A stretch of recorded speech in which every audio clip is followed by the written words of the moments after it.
विश्व बैंक से रिटायर्ड हूँ।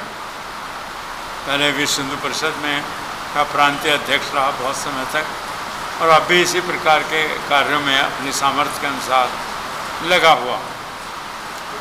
मैं आप सभी का हृदय से स्वागत करता हूँ। आप एक बहुत ही पवित्र स्थान पर बैठे हुए हैं आप सब, और समाज के आप बहुत ही महत्वपूर्ण अंग हैं। ये विषय भी बहुत ही महत्वपूर्ण है। आज आप जानते ही हैं कि भारत में लगातार जनसंख्या बढ़ती जा रही है। पूरे विश्व का अब तो 18 से भी ज़्यादा प्रतिशत आबादी केवल इसी देश में है, जबकि पूरे विश्व की मात्र 2.4% लैंड हमारे देश में है। पूरे विश्व का मात्र 4% पानी हमारे देश में है और पूरे विश्व की मात्र 3.2% भूमि हमारे कृषि भूमि हमारे देश में है। आप सभी परिचित हैं कि यहाँ कितनी सारी गंदगी है, भुखमरी है, बेरोज़गारी है। एक वायरस फैल गया तो उससे मुक्ति नहीं मिल रही है, हालांकि सरकार सतत प्रयत्न कर रही है। ऐसे माहौल में ये एक बहुत आवश्यक हो गया है कि हम सब मिलके इस देश में जनसंख्या की वृद्धि को प्रभावी रूप से रोकें। ये प्रभावी रूप ऐसा हो कि जिससे जल्दी से जल्दी जितना हो सके उतने जल्दी कम से कम आने वाली पीढ़ियों के लिए ये देश बच तो सके। ये प्रश्न ऐसा है कि इसमें सर्वाइवल का प्रश्न आ गया है कि हमारे आगे आने वाली पीढ़ियाँ सर्वाइव भी कर पाएंगे या नहीं। पॉल्यूशन लेवल इतना ज़्यादा है। तो इसी के तहत जनसंख्या समाधान फाउंडेशन, जो पिछले 8 वर्षों से देश के अलग अलग जगहों में काम कर रहा है और जिसकी लगभग 400 जिलों में यूनिट हैं, बराबर जनता में जागरूकता पैदा कर रहा है और कर दी है। जनसंख्या नीति जो कि अभी उसका प्रस्तावित मसौदा आया है, उसका जनसंख्या समाधान फाउंडेशन स्वागत करता है और उत्तर प्रदेश के मुख्यमंत्री जी का आभार व्यक्त करता है। साथ ही साथ यह भी कहता है कि इस प्रस्तावित नीति में जो एक बच्चे की नीति के बारे में कहा गया है, बहुत सारे इंसेंटिव्स की बात की गई है, उसका उत्तर प्रदेश में जनसंख्या समाधान फाउंडेशन के 55 जिलों से कार्यकर्ताओं की जो फीडबैक आई है, उस फीडबैक के आधार पर हमारी बैठक हुई है और उस बैठक में कुछ निर्णय लिए गए हैं। एक ये कि जनसंख्या समाधान फाउंडेशन लोगों के सोच के आधार पर, उत्तर प्रदेश के लोगों की राय के आधार पर, फीडबैक के आधार पर एक बच्चा नीति के प्रोत्साहन को खंडन करता है, उसे रोल बैक करने की बात सरकार से कह रहा है। आज वृंदावन में एक महत्वपूर्ण बैठक थी, उस विषय में यह कहा गया है और उत्तर प्रदेश के मुख्यमंत्री जी को इन भावनाओं से अवगत कराया जाएगा। नंबर 2, जिस प्रकार से बहुविवाह के बारे में कुछ चीज़ें गोलमोल रखी गई हैं, वह भी जनसंख्या समाधान फाउंडेशन चाहता है कि कानून में भ्रम जैसी स्थिति ना रहे और 1, 2, 3, 4, 5 या अनगिनत जितनी भी शादियां एक शादी से हो, उसमें बच्चों की संख्या परिवार को पूर्ण मानते हुए 2 ही रहे। अर्थात कोई अनिल चौधरी कल 1, 2, 3, 4, 5 के माध्यम से 2-2 बच्चे सभी से करे और वो कानून को ठीक से मान ले तो नहीं। इस स्थिति में केवल 2 बच्चे की उत्पत्ति का अधिकार होना चाहिए। नंबर 3, इस विषय में जो इंसेंटिव्स की बात है, जिस प्रकार से कहा गया है कि 80,000 रुपये लड़के के केस में, 1 लाख रुपए लड़की के केस में, गरीबी रेखा के नीचे जो दंपत्ति एक बच्चे के बाद नसबंदी कराएंगे उनको मिलेंगे, हम ये बहुत बड़ा भविष्य के लिए खतरा पैदा कर रहे हैं।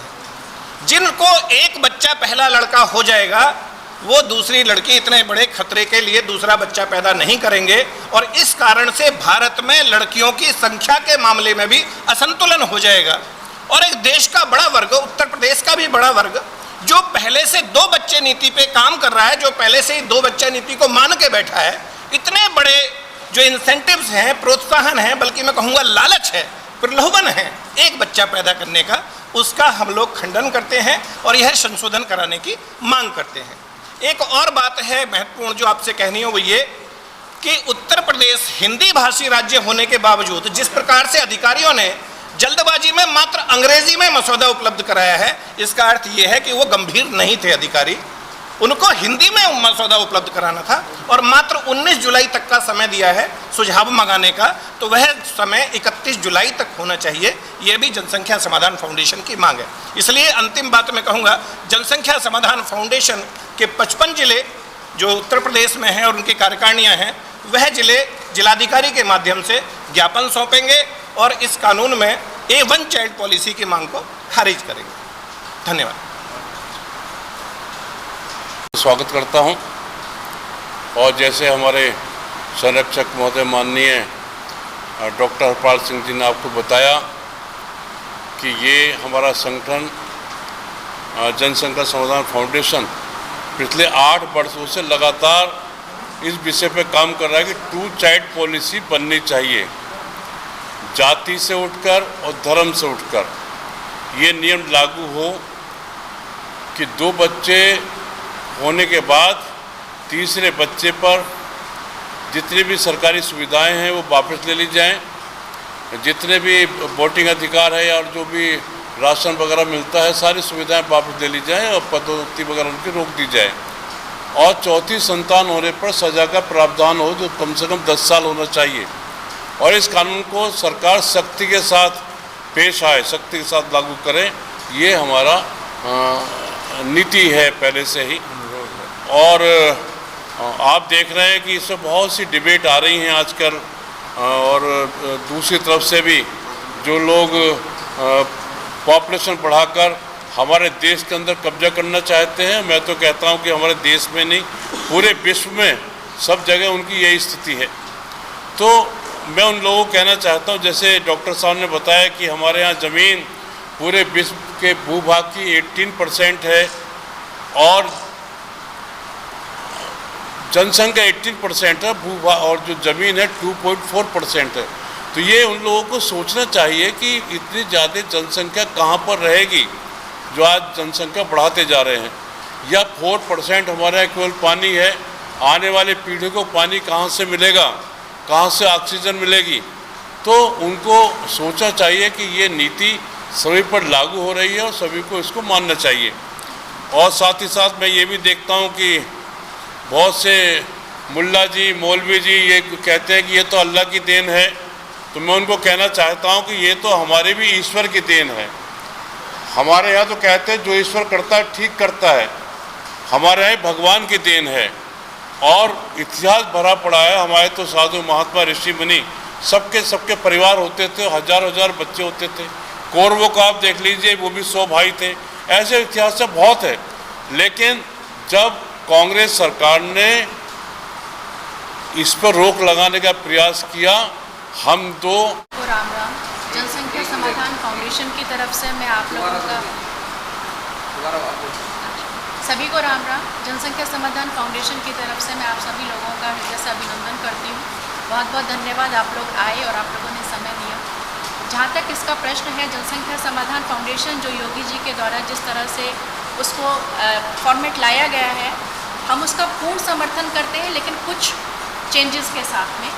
कुछ 2-3 बिंदु हैं जिनका हमारी फाउंडेशन बदलाव चाहती है। जिस तरीके से, जैसे कि इसमें सबसे पहले जो जो 1 चाइल्ड पॉलिसी है, उसका हम लोगों को लगता है कि ये सही नहीं है। जिस तरह से 1 चाइल्ड पॉलिसी को लाया जा रहा है और जिस तरह से उसको प्रोजेक्ट किया जा रहा है कि अगर एक बच्चा होगा तो उसके साथ ये होगा, उसको ये सुविधाएं मिलेंगी, तो हमें लगता है कि इसके बहुत सारे दुष्परिणाम भी होने वाले हैं।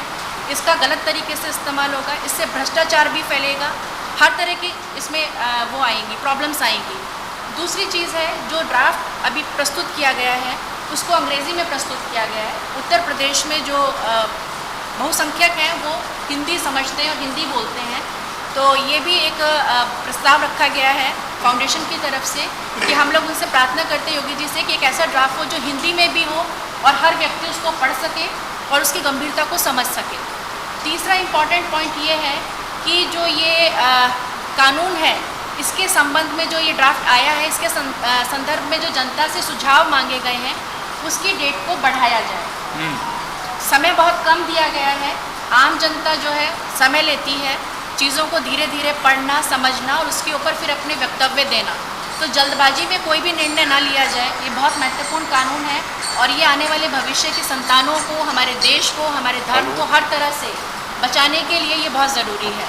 तो योगी जी से प्रार्थना है फाउंडेशन की तरफ से कि 31 जुलाई तक का समय दिया जाए जिसमें कि सब अपने अपने विचार रख सकें। हाँ, मैं समझ गया। हम तो यहाँ पे राजनगर